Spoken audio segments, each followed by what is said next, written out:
December, one of two brother Himalayan cats. I had had them when they were 8 weeks on, and I loved these cats. And the one who survived his brother was named Simba. And starting about a year ago, Simba was getting weak, and I noticed that he couldn't jump.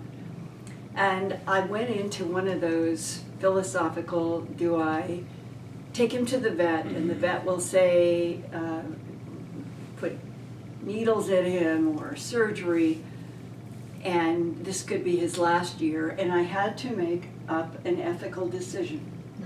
In the past, I have taken all the cats to the vet, and it usually ends up they go through tremendous trauma. So I made a decision, not knowing if it was the right decision, that I was going to try to be his hospice. A beautiful cat, big, like about this, big tail, beautiful crystal blue eyes, white, and his name was Simba.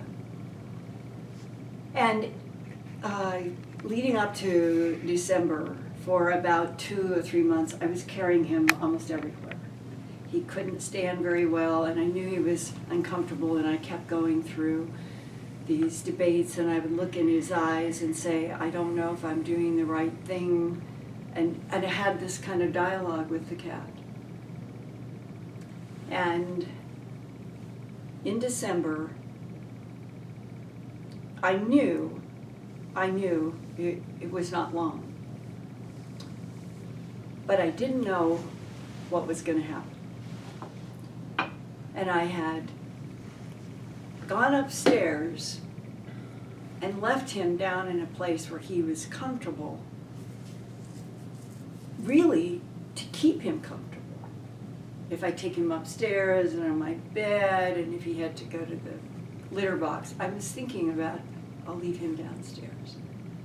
And knew that it was getting close because he was not moving. He wouldn't even climb the stairs. I had to carry him everywhere. Wow. And it got to be about 4 o'clock, and I woke up. I looked at the clock, and it was like 4 a.m., and I was wide awake. It was like I hadn't been sleeping. I knew something is wrong. And I got up, and I opened the door, and there was Simba, curled up on the landing of the stairs. He had gone up the stairs. He had gone all the way up 2 flights of stairs, and is outside of my bedroom door, and he hadn't been able to climb the stairs for a month or 2 or 3. And I gathered him up, and I was holding him, and I got into bed, and I just held him, and he began this soft purr, and honest to God, I sat there holding that cat, and it got to be like 7:30 a.m. So from 4 to 7:30 a.m. with the light on, I am holding this cat and this purr. And I knew what I had to do. I knew I had to call the vet. I knew I had to say, the time has come to put him to sleep. I didn't want to do it. I called my brother. I said, can you meet me at the vet's at noon? Because my brother worked and he had only a short lunch. I said, if you can meet me at noon, I've got to do it. I've got to do it with Simba. You've got to help me. So when I put Simba into the cage to take him to the vet, knowing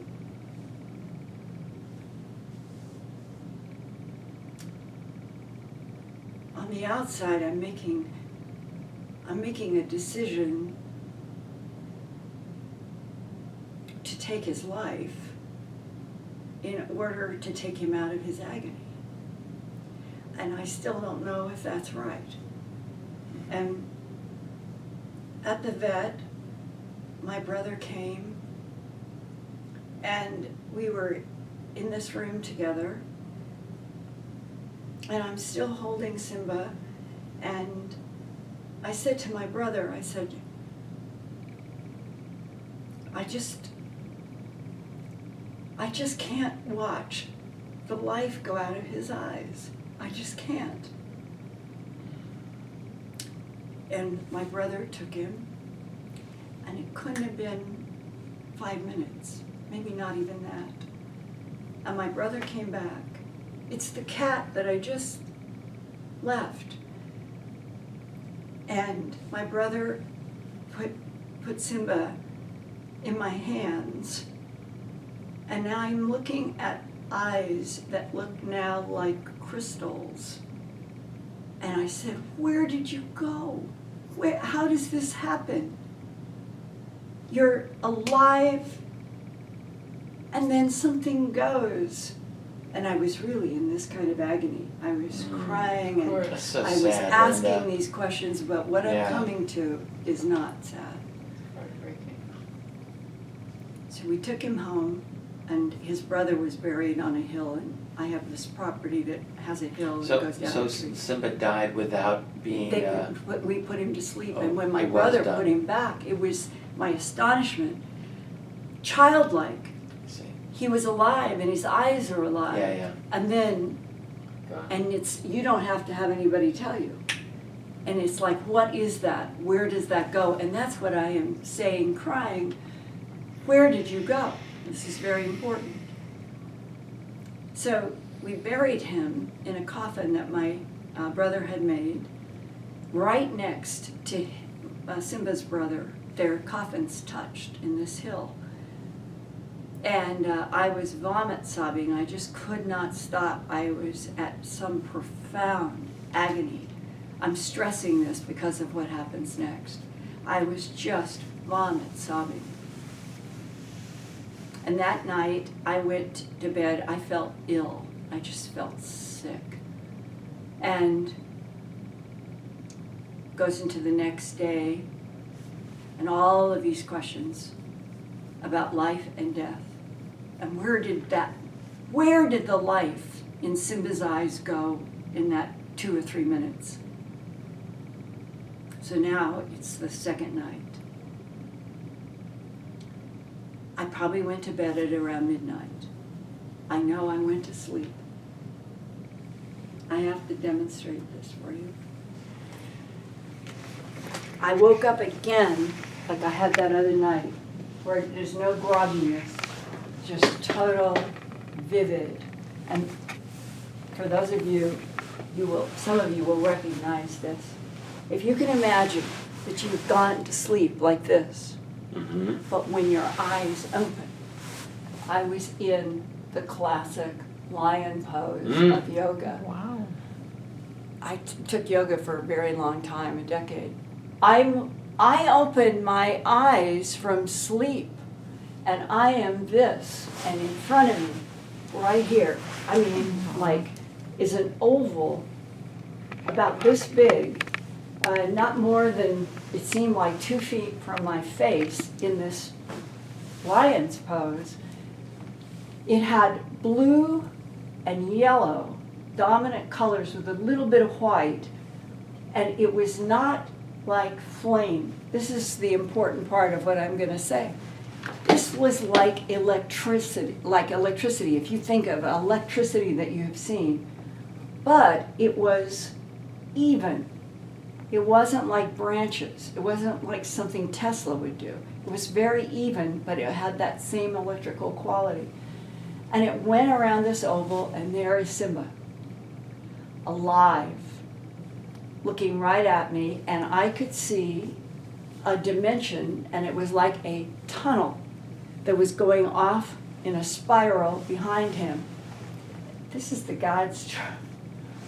I'm in this pose. I'm like this. And this is this cat that I have just been in agony. And I'm in the wrong direction. I jumped off. So I jumped off. I really did. Wow. And I'm going to get this cat. As I did this, jumping and grabbing at the same time and realizing this is a portal. this is for real. How did Simba do it? I have no idea, but how did he climb 2 flights of stairs when he couldn't walk Right, well? good question. And my agony was so deep and so profound that it's like the soul essence of that cat did this for me to know he was alive, he was vibrant, it's another dimension, and that portal, it's not mythology, it's some form of physics, and it's other dimensional, and that was a huge gift.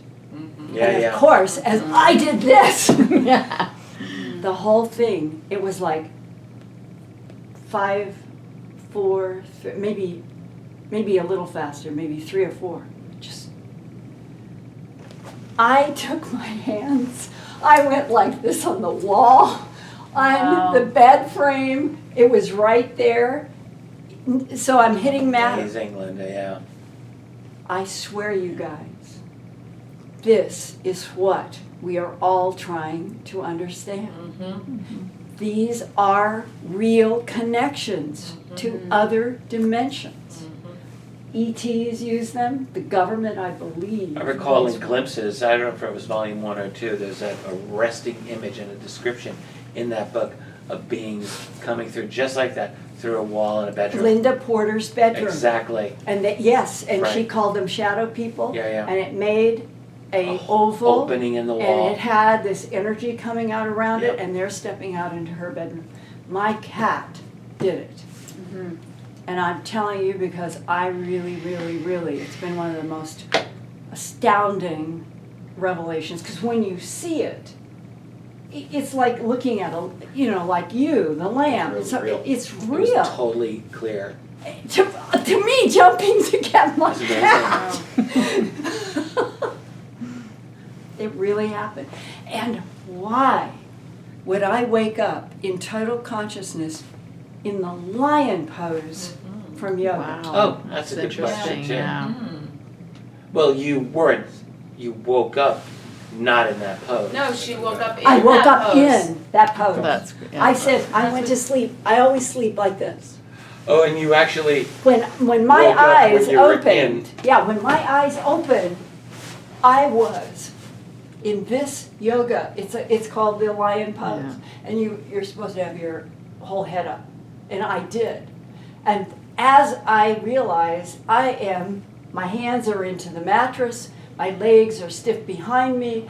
I am looking up, but what is there is the portal with my cat. Interesting. And then how I jumped. I literally jumped from the lion pose to grab my that's cat. incredible. But you guys, this is not fantasy. This is real. Well, in that case, it makes me think of like the entanglement of love of two beings. If that could be a frequency that penetrates through dimensions. In other cases where we don't know what the entanglement is, I'd be more thinking it was a portal.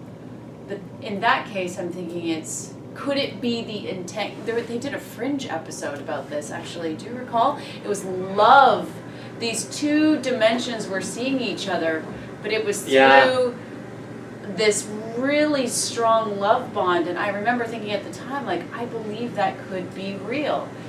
And Kathleen Martin was talking a little bit about this today. She was asking a theoretical physicist whether it was true that there was any way that beings could come through a wall. And she was saying they were saying if the frequency, right? Yeah, she talked with Could Rudy Shield and match. Claude Swanson about this, and one other physicist. Right. You rheostat Planck's constant, Yeah. and you move 1 decimal point, nothing, you would go through everything. 1 decimal point out to 100, you go through everything. Yeah. It's that precise, Planck's constant. And there was a physicist years ago in the 80s, something around Bob Lazar, and it was that somewhere somebody had the information that we were dealing with intelligences that knew how to rheostat. Remember, that was the verb. That they knew how to rheostat Planck's constant. from the What does that human, mean to reestablish? you would be the able concept? to What does that mean? adjust the distance between the electrons, the protons, the neutrons, and the quarks at the center of the molecule, at the atom.